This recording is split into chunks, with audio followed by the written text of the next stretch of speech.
Ray Koob, Classic Rock 102.9 MGK, and on the line, the one and only Steve Howe of Yes. How are you, man? I'm very good, Ray. How are you? Having a good day talking to you. I want to ask you, on your recent visit to Philadelphia, Yes performed Close to the Edge in reverse and Fragile in their entirety. How much fun is it for you guys to go back to those classic albums and bring them to the fans every night? Well, it's a lot of fun, yeah. I mean, it's a different take, We've been doing this 3-album tour, now the 2-album tour, about a year and a half. So, we found it very nice playing our albums as opposed to just a selection of songs. And I got to ask, why was the order of the songs on Close to the Edge reversed here in Philadelphia, or are you doing it that way every night? See, the previous tour, we opened with Close to the Edge in the conventional order, Close to the Edge and You and I, Go True.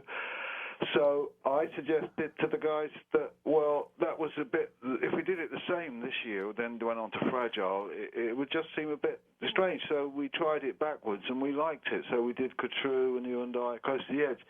So the pivot track is still in You and I, so it's in the middle.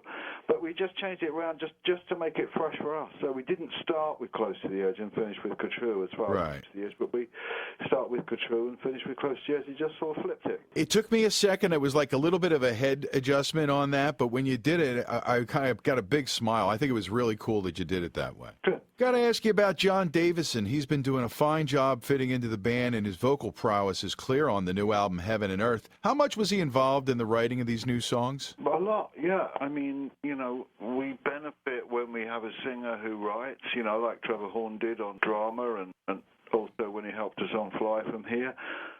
So it's great. Yeah, I mean, John got involved. You can see that John and I had a song each that we wrote. I had It Was All We Knew. He had The Light of the Ages that he wrote himself, but the other tracks are all collaborated. So John went round and visited us and spent time with us, and we did some collaborating. So, he's pretty pivotal in the song construction. You mentioned Trevor Horn, which always makes me think of Jeff Downs, and he's in the band and really delivered at the Tower Theater that night. How has his energy helped to solidify the band here in the 21st century?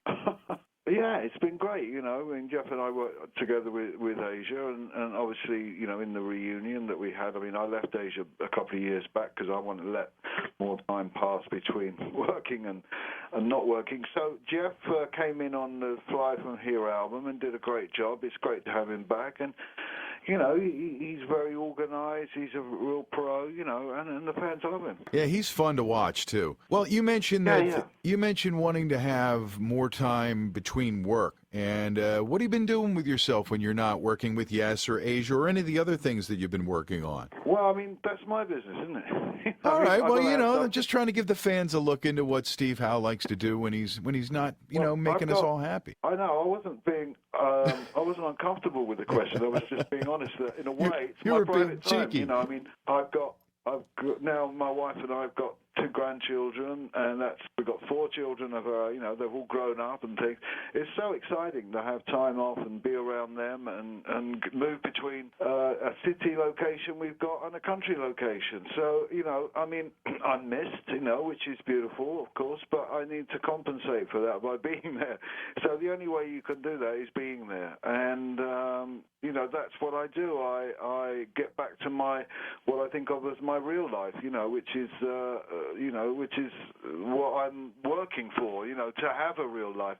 But if you just work all the time, obviously you're a total workaholic. So although our schedule's very demanding, and I even put more things in there, to make it musically rewarding as well. So, but yeah, I mean, my free time's my free time, and I twiddle around, noodle around, and I suppose also part of that I do some writing as well, because I've got other projects I want to finish and things.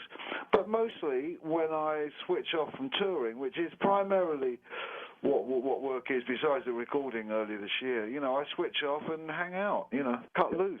It sounds like life is pretty sweet for Steve Howe. I'm really glad to hear that, man. Well, life's very hard, life's very tough, it isn't sweet, being a musician is considered much too sweet, when in fact it's very demanding, unless you just kind of trash out and rock and roll it, and trash yourself up. But basically, I want to take care of myself, and my family. So I think it's a tough call, being a musician. We have to travel so much, and, I'm not complaining. It's a great job. It's something I love doing. But Yes. there again, I always pick people up who ever imply that this is some easy ticket. It's not. Steve Howe from Yes is our guest. They have a new album out called Heaven and Earth, which is just really great stuff, and I'm really glad to talk to you today. Now, when I first met you in the 80s, you had a car in storage in the U.S. because you didn't really like to fly. Do you still have that vintage vehicle from back then, and does it still tour? I still do everything the same way, but I don't have that vehicle. No, I mean, it was a 1980s Mercedes diesel estate or something, and they improved the diesel a lot, as we all know, and it's indetectable now. But that car, funny enough, yesterday I saw a picture of one of those cars exactly the same as mine, a white Mercedes 300 diesel estate, and they said it belonged to John Lennon, and it's in a museum somewhere. So I'm quite amazed that he might have had the same car. But no, they were just a regular. The reason. Let's just talk about the reasoning. The reasoning is, do you really need to go through that hell every day getting on a plane? And back in 1983, it seemed like hell to me then, let alone now. And so the whole intrusion and the whole feeling that you get flying, Anyway, if you can drive, why fly? Because I don't mind 6 or 8 hours in a car, doing my own thing. I've got my freedom. I can see stuff. I can see the world going by, and I can stop and visit and hang and eat and Sure, I can do whatever I like. That's have right. Freedom. So it's always been a ticket to freedom having a car. So I do the same thing. I rent a Mercedes now. I don't bother maintaining one here because it's never in the right state when I need it. It was a nice thing to do, but it's more practical to rent a bit. And now that a certain company, beginning with H, rent Mercedes, it's a lot easier. On Heaven and Earth, you have a producer, Roy Thomas Baker, behind the desk. What was working with him like? Well, it was kind of okay. It was, we got into it. It was okay, I mean, every producer's got a certain style. And a lot of guys, they help you in one way or another, And Roy's method was pretty much about the sound. It wasn't so much about the construction of the songs, like Trevor, Right. who worked very hard on that. Right. So Roy kind of let us do most of the music and twiddle with a lot of knobs. But I tell you, in the end, we really did have to bring it back to Yes Central because, in a way, I don't think he was as familiar with our mixing style as, say, Billy Sherwood, who ended up doing that for us. So, although we did it with him, it was a collaboration. So we had to kind of pull it back to Yes Central, so it was all fair in love and war. Speaking of Yes Central, Eddie Offord was part of the production team on so many of your landmark Yes albums. Have you talked to him much since his retirement 15 years ago? What, are you talking about his retirement from the music business or his retirement from us? I don't. His retirement from the music business. Right. Okay. No. Well, obviously, I can tell you I haven't. I mean, we did a lot of great, intense work together right up until the mid '70s. He did so many records for us, and they were all great. He was our man, and so he went on tour, and things got a little crazy, and things got fractured, and things weren't so good after that between us. He popped back occasionally and did some things with us, but we wish him well, and he was just such a great guy at the time for us, and Yes moved on, and he moved on too. So that's about it. That's all I can say, really. Steve Howe from Yes, our guest tonight on WMGK. A question I get a lot about the band is one that maybe you're tired of hearing it, but I'm going to ask it anyway. Is there any chance of you guys reuniting with John Anderson at some point? Well, you knew I'd be tired of it. You already told me I'd be tired of it. Okay. And, this is about something where people can't meddle. Nobody can meddle with this. Nobody outside of the inside can meddle with this. Right. And basically, we wouldn't have done Fly From Here and Heaven and Earth if this wasn't the direction we need to go in. It's not all about design.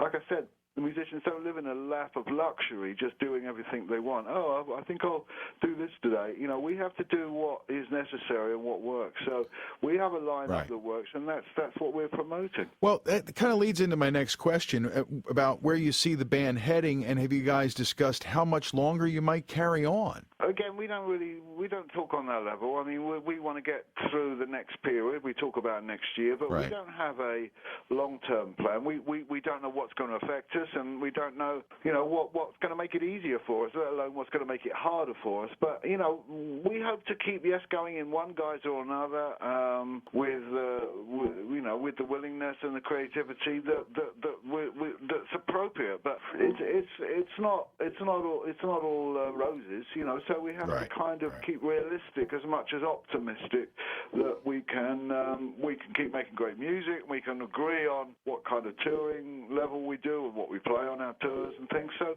it's not been easy. Sometimes we have to struggle with our situation, but that's internally, and outside, hey, we're having a great time, it's a party. That's the impression we're supposed to give. But I'm much more of a realist than to want to pamper or to endorse that sort of principle. So when people ask me questions, I give them the truthful answer, not some, bunch of roses that's stressed up, because I'm a realist, so that's all you get with me, is the reality. Well, as somebody who's been in the fold for over 40 years, I hope you guys keep it going as long as it makes sense. And like you said, something doesn't get in the way of that. You guys amaze me every time. I want to thank you for every show, but the last one at the Tower Theater was especially fun because I got to sit up close and really watch you guys work. And I'm glad to hear that. Thanks. yeah, well, we want you to come back real soon. So once you guys spend some time with the family, that's the good stuff, right? And then once you get back on the road, make sure you include a stop here and visit us, Steve. Of course, we'll be back to Philly sometime, I would think. Steve Howe from Yes. It's great to have you on the air here at Classic Rock 102.9 MGK. Thank you very much, Ray. Thank you.